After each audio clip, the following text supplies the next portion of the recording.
All right, folks, one score to let you know about. Lake City goes into Loris tonight, knocks off the Lions 21-14. Give credit to the Panthers, playing well as of late, pick up a big region win as they look to continue on toward what they hope will be a berth in the 2019 postseason. Let's continue on here with a little Johnsonville and Latta, shall we? Those two clubs squaring off tonight in Latta. As we'll head out to the highlights, and here we go. Vikings and the Golden Flashes. Johnsonville, Brandon Cole in for the touchdown. Nice pitch there from Savion Brown, and the Golden Flashes had themselves an early lead. Option again, Coles this time picks up a big game. That leads to an Isaiah Brown opportunity. The quarterback looked like he's stuffed by the Vikings, but hey, give him credit. Bounces in there for the 6th. And the Flashes go into Latta, and they pick up a big win, their first of the season, 42-0 over the Vikings, shutting out the Vikings as the Golden Flashes pick up their first win of the season, and it's a big one because it's a region win. They go to 1-2. As for Latta, they lose for the first time in region, dropping to 2-1, 3-3 overall. Vikings head to East Clarendon next week. As for Johnsonville, they will head over to Mullins to take on the Auctioneers. And scores to get to, how about Waccamaw improving to 5-1 with a 28-7 win over Georgetown. Shane Fiddler and company having one heck of a season. The big thing to take away from this one, yeah, that's great, they're 5-1, but see that mark next to it, 1-0?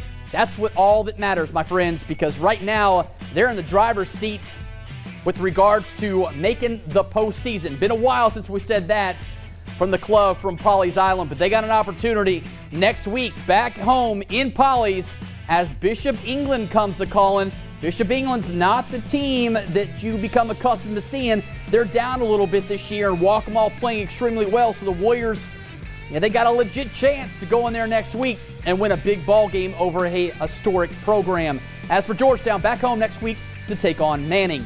Other scores to get to, it was Mullins over KINGSTREE 39-13. Ox go to 3-0 in region in the driver's seats after 3 games. Jaguars fall to 1-2. Mullins will entertain the Golden Flashes a week from tonight. LAMAR falls for just the second time in 2019, losing a heartbreaker by 2 to Gray Collegiate for the second time in as many years. They fell to them last year, as a matter of fact, but it's a non-region game. Doesn't mean much. It's all about region play for LAMAR, which for them will begin in a couple of weeks. They go into a bye as they get ready for region play. Green Sea back to their winning ways over the last couple of weeks. Go on the road to Bishop Hill, and they shut them out 47-0. Trojans 5-1 as they too will begin region play here in a couple of weeks. Green Sea will return home next week to prepare for Timmonsville, the Whirlwinds, coming down to Horry County. And HP seems to have gotten things corrected.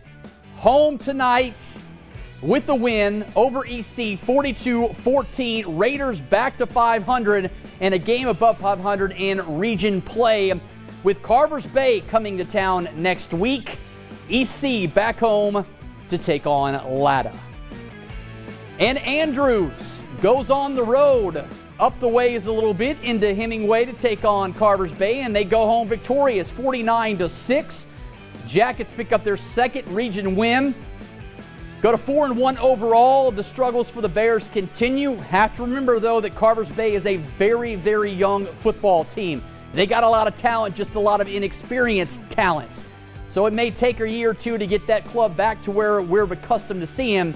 But right now, they're just going through some growing pains. They'll go to HP next week. Andrews will head to KINGSTREE.